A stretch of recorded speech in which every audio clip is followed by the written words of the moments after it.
তো hey guys, আমরা গেছিলাম ফুটবল টুর্নামেন্ট খেলতে, আর একটা নয়, পরপর দুটো ফুটবল টুর্নামেন্ট খেলতে গেছিলাম। আর আমাদের সাথে কি কি হয়েছিল পুরো ভিডিওটা দেখলে বুঝতে পারবে। তো হ্যালো বন্ধুরা, কেমন আছো তোমরা? আজকে আমরা চলে যাচ্ছি ফুটবল টুর্নামেন্ট খেলতে, আর আমরা অনেকদিন পর খেলতে যাচ্ছি, তাই ছেলেগুলো খুব খুশি হচ্ছিল। আর হাওয়া খেয়ে আমাদের পেট ভরল না, তাই আমরা খেললাম আইসক্রিম। তো তারপর আমরা চলে আসি আমাদের ঠিক লোকেশনে, আর খেলার জায়গাটা দেখে তো আমরা অবাক হয়ে গিয়েছিলাম। সত্যি ভাই, মানতে হবে, কমেডি জবাব নাই। তারপর আমাদের গোলকে এখানে এসেই পোত পাকাটা করতে শুরু করে দেয়। আর খেলার মধ্যে কোনো রকম ভিডিও করতে পারিনি, কারণ ওখানে বৃষ্টি পড়ছিল।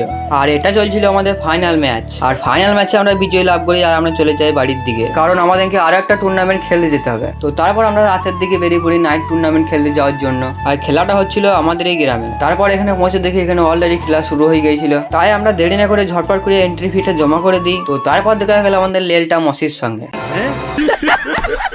ও সরি, মানে লিওনেল মেসির সঙ্গে। আর এবার আমাদের খেলা হবে, তাই আমাদের প্লেয়ারগুলো রেডি হচ্ছিল। আর খেলাটি হচ্ছে আমাদের কেতুগ্রাম ভার্সেস শিবরুল। তারপর দেরি না করে আমাদের প্লেয়ারগুলো মাঠে নেমে চলে যায়, আর খেলা শুরু করে দেয়। আর কাদার মধ্যে খেলা দেখে মনে হচ্ছিল ফুটবল কম কাবাডি খেলা বেশি হচ্ছে।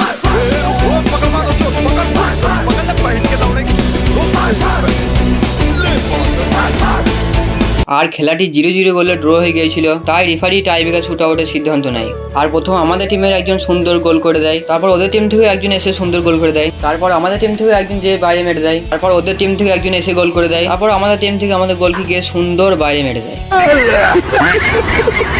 তো গাইস, দেখা হচ্ছে পরের ভিডিওতে। এখনকার মতন বাই বাই।